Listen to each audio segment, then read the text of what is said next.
What I've been recommending to people is that they start on whatever scale they can start on with whatever's in front of them, because they have more in front of them than they think. These circumscribed areas, these small places that people can call their own, even if it's only their room. You can start to do something creative and beautiful there. I mean, I've suggested to people that they start by putting their room in order. And that implies a purpose. It's like, well, your room is somewhere that you exist. It's a place that surrounds you, that tells you how to be. Put it in order, so at least it isn't screaming chaos at you in a soul-destroying manner. Make it pristine and orderly in a fashion that suits what you're aiming at. So have an aim. And then, this is perhaps a chapter in my next book, well, maybe you start by putting your room in order, and then you make it beautiful. And then you learn how to make something beautiful. And to make something beautiful is to make it worthwhile and to participate in that transcendently, and for your future self, which is also others. You know, this idea that people are fed even of self-gratification, let's say, as an antidote to nihilism. Well, take your pleasure in the moment. It doesn't even work for you, because you're stuck with you tomorrow and you next week. And so even to treat yourself properly is to treat yourself as part of an ongoing community. But I would say, you start in the world, if you have some wisdom and some humility, by taking the potential that lies dormant in front of you and interacting with it in the logos-like manner, with truth and with love, and by transforming that potential into whatever you can create out of it that's good. And even if it won't be small if you do that. You can transform your whole household by transforming your room. You can transform your whole neighborhood by transforming your house. Like, these things spread very, very rapidly.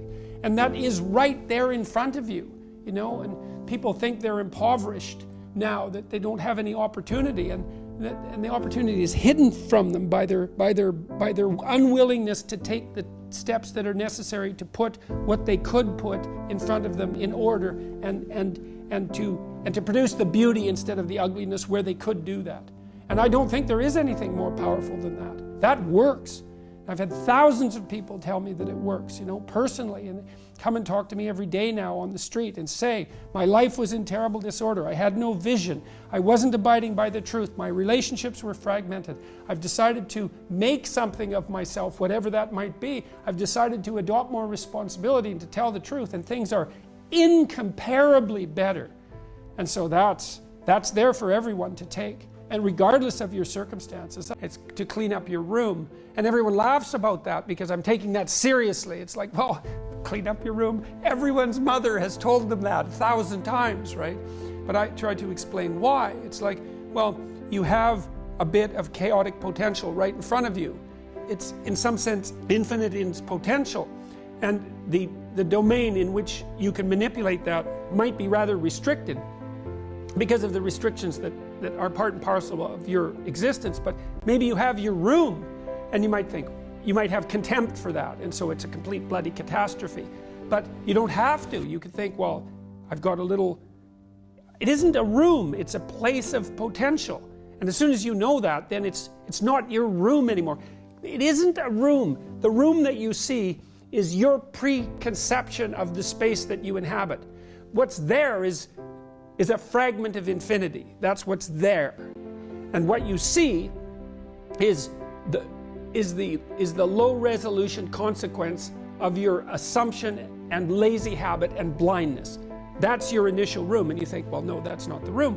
See, part of what artists do, for example, when Van Gogh paints a room and you look at it glowing, he's trying to show you what's beyond your perception of the room. And I mean this technically, like the way that your visual system is set up is that whenever memory and presumption can replace direct perception, it will, because it's simpler.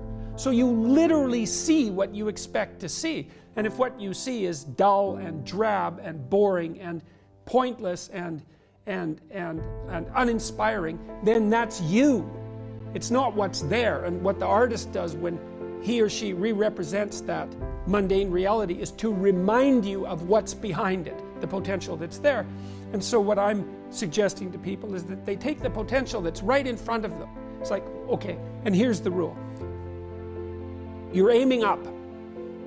there's something that you could change, that you would change. That might be a very small thing. Could, well, that's within the grasp of your power. Would is within the grasp of your will. To combine those two things might be a very small shift. You might only be willing to make a very tiny step forward. It's like, fine, good enough. Make a tiny step forward.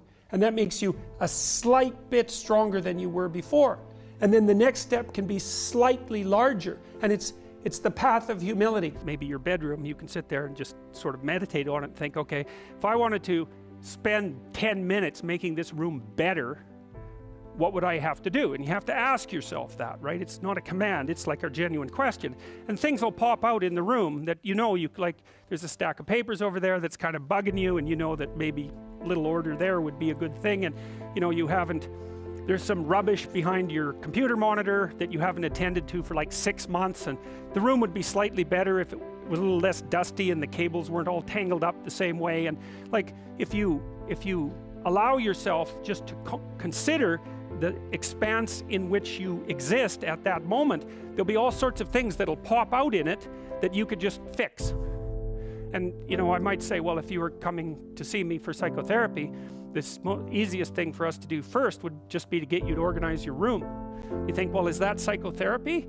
And the answer is, well, it depends on how you conceive the limits of your being. And I would say, start where you can start.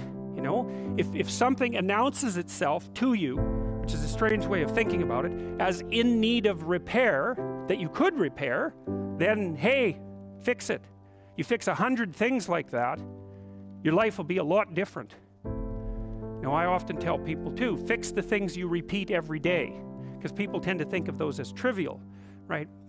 You get up, you brush your teeth, you have your breakfast, you have your routines that you go through every day.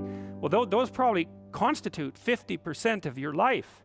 And people think, well, they're mundane, I don't need to pay attention to them. It's like, no, that's exactly wrong. The things you do every day, those are the most important things you do. Hands down. All you have to do is do the arithmetic. You figure it out right away. So 100 adjustments to your broader domain of being, and there's a lot less rubbish around, and a lot fewer traps for you to step into. And so that's in keeping with Jung's idea about erasing once you've got your mind and your emotions together, and once you're acting that out, then you can extend what you're willing to consider yourself and start fixing up the things that are part of your broader extent.